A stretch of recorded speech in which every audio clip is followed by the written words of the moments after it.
Okay, I was getting ready to put this back together, but it looks like this little worm gear that is down below the clutch down here. This little tang is attached to the worm gear that's under the clutch, and this little tang, if you look real closely, looks like it is, let me get some light on this, if that's going to help a little bit. Yeah, the little tang right there looks like it might have been damaged. Right there, see it move right here?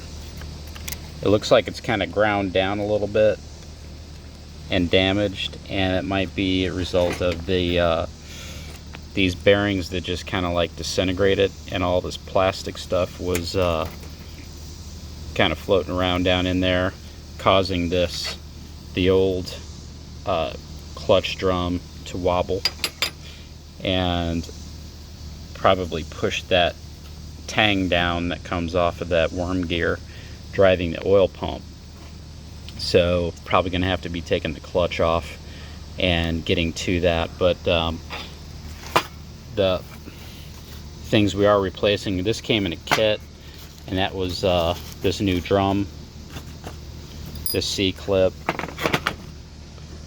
and this new, I forget what it's called, but it goes on here, and that's the part that's where your chain grabs right here, and that all goes together. It actually does.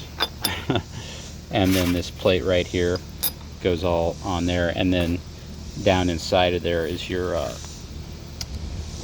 roller bearing, caged bearing there. So this was all sold in a kit. Actually, these three things were sold in a kit, and the roller bearing was separate. So that's one thing, because this was all just totally disintegrated.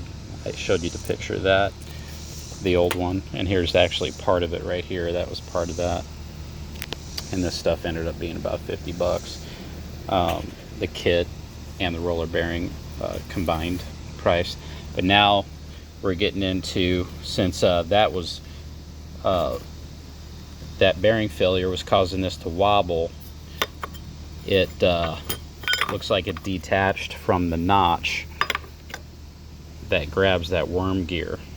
See, can you see it? This is super nasty.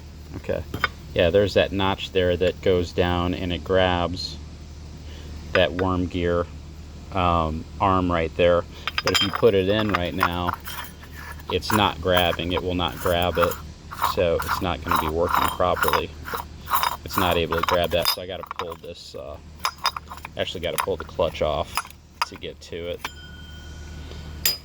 and see what kind of condition it's in. It might be able to, once I get this clutch off, I might be able to get underneath that worm gear arm, pull it up a little bit toward the clutch, so that that clutch drum can catch it on that notch I just showed you right there.